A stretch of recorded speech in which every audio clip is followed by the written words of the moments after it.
Shalom. Welcome to A Taste of Torah with Rabbi Carol, and Happy New Year 2023.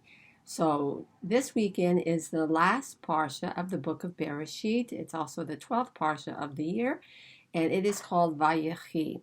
And the first aliyah, which is what we are looking at in this year of my Taste of Torah, is found in Bereshit, Genesis chapter 47. And I want to read verses 28 through 30. And Yaakov is at the end of his life, and he calls Yosef in. So listen to what happens here.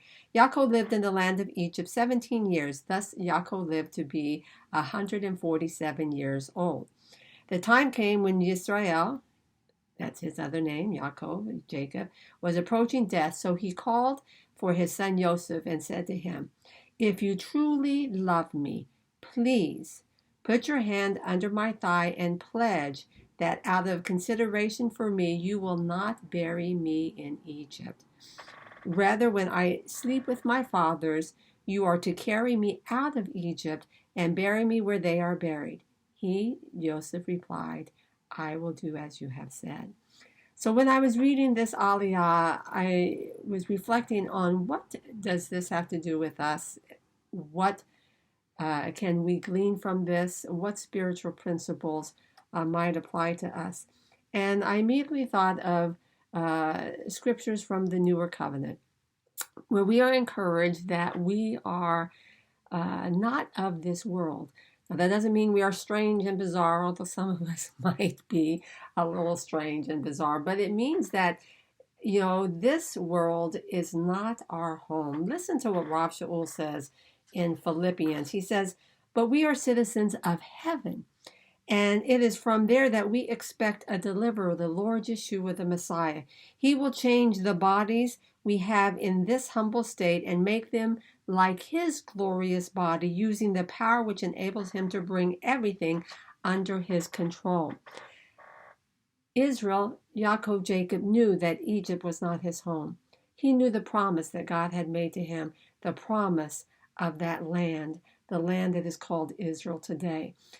We too have been promised a spiritual homeland in heaven. Yeshua tells us in Yochanan that he is going ahead of us to prepare for us a place to live. It is so easy to get caught up in this world that we live in, and it becomes so real to us that we lose sight of eternity. And we have to balance things here. So Yaakov and his family, they lived in Egypt, they prospered in Egypt, they flourished in Egypt, but Egypt was not their home. So we are on this earth, and while we are on this earth, we need to do everything we can to represent Messiah correctly, and we should expect that God will prosper us and that he will enable us to live good lives. What does Kepha tell us? Let's look at Kepha Bet, 2 Peter chapter 2, verses 11 and 12. He says, "Dear friends, I urge you as foreigners," again, this is not our home, and exiles, "to abstain from sinful desires which wage war against your soul. Live such good lives among the pagans," that are the people who don't know God. That's simply what a pagan is. "That though they accuse you of doing wrong, they may see your good deeds and glorify God on the day that he visits us."